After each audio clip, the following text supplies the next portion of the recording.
છોકરા મને મારો મારો એ એવું નહીં છોકરા તમે ન કરું આ તો બધા છે ને આવી અત્યારે આ રાખી તો છોકરો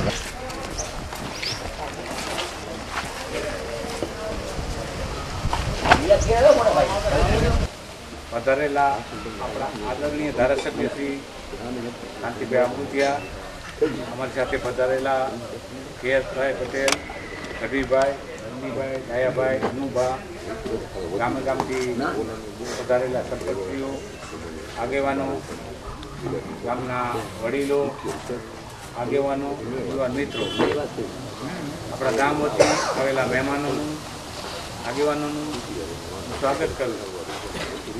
આપણે સૌએ 13 તારીખે એક દિવસ રજા રાખી એક પણ મત બાકી ન રહીએ, એક મત આપણે કમળમાં આપવાનું છે. કહેવાનું ન હોય કેમ કે આપણે જનસંઘથી મત આપણે કરાયા છીએ, કમળનું કહેવાનું ન હોય પણ તોય છતાં અમારી ફરજ છે અમે તમને અપીલ કરી આપણો એક પણ મત અલેખે ન જાય. તમને જે કામ છે બધા કામ પૂરા કરવાની ખાતરી આપું છું. અત્યારે જે કામ કર્યા આપણે 5-6 લાખનું વેતનનું અને 3 લાખનું આપણે કોમ્યુનિટી હોલનું કર્યું છે. બાકીના કામ જે ટેલર એની કાનાભાઈ વતી ખાતરી આપું બસ એટલું કંઈ મારી સાથે આવેલ તમામ બધા આગેવાનો એ પણ ગરીબ માણસને મકાને કરી દેવાય ભાઈ. આમાં તો ઘણી વાર એવું હોય કે આ ગુજરાતની ચૂંટણીમાં ગામની ચૂંટણી જો મૂકી દે એક વાર તો મને એવું લાગે કે નરેન્દ્રભાઈ આપણા એવા બાહોશ મુખ્યમંત્રી છે. બાહોશ મુખ્યમંત્રીને દેશ અને દુનિયાની નજર છે કે પહેલી વાર ધારાસભાની ચૂંટણી લડતી હોય ને મુખ્યમંત્રી લડતા હોય વડાપ્રધાનની વાત થાય પહેલી વાર છે. શું હવે ગુજરાત એક નાનકડું રાજ્ય હોય પણ પાર્ટીએ નક્કી કર્યું કે ગુજરાતના મુખ્યમંત્રી કોણ બનાવવા કે ભાઈ નરેન્દ્રભાઈ. પાર્ટીએ નક્કી કર્યું કે ગુજરાતના વડાપ્રધાન મુખ્યમંત્રી નરેન્દ્રભાઈ બનાવવા, ગુજરાતના વડાપ્રધાન નરેન્દ્રભાઈ બનાવવા. મતદારોએ પણ નક્કી કર્યું કે નરેન્દ્રભાઈ માણસ એના જેવા ક્યાં લેવા જવા. આપણે બધા ખેડૂત છીએ. મને યાદ છે કે અમારા ભેગો હાથી છે ને જ્યાં સુધી એ કામ કરે ત્યાં સુધી રહ્યો. 2 બચુભાઈ હતા, એક સંધીના હતા ને એક પટેલના હતા. 2 અમારા ભેગા હાથી હતા. હું નાનો હતો ને 8 વર્ષ જેદીથી રાખ્યા હતા. જેદી ખેતી મૂકીને તેદી ઘરે જ્યાં હજી પરિવાર આવે સંબંધ છે.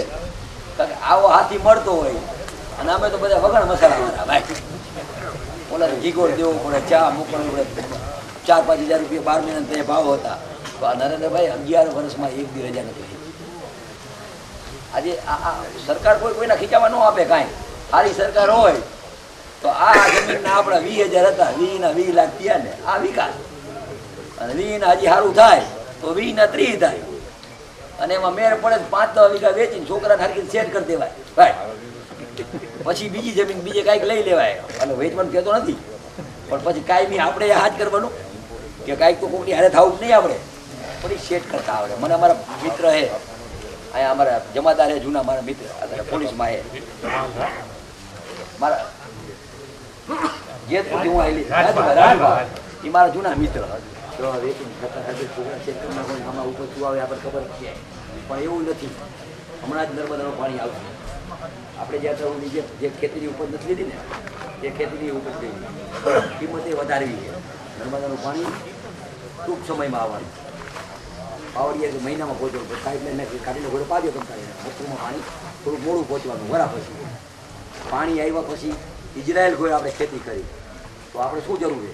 તો આપણો પરિવારમાંથી એકાદો છોકરો ભણેલો ટાઈમ રાખે આ કરશી આપણે થોડુંક સાધન પાણીનું. જિલ્લાનું એક હબ બને એના મારા પ્રયત્ન હશે.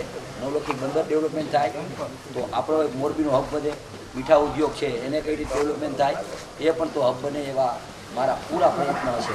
પહેલી વાર હું મત માગવા આવ્યો અને હું રંગપુરમાં કેટલી વાર આવ્યો મને યાદ જ નથી. મેળાથી માલી નાનેથી આવું હા બબીથી રોકાતો ભાઈ પણ કેટલી વાર આવ્યો મને યાદ નથી.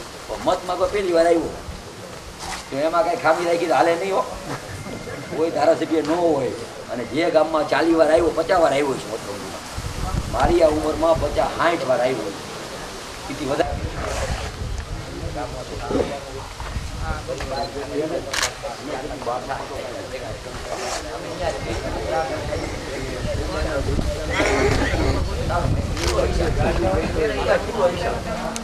કારીગર ભેગા થાય ને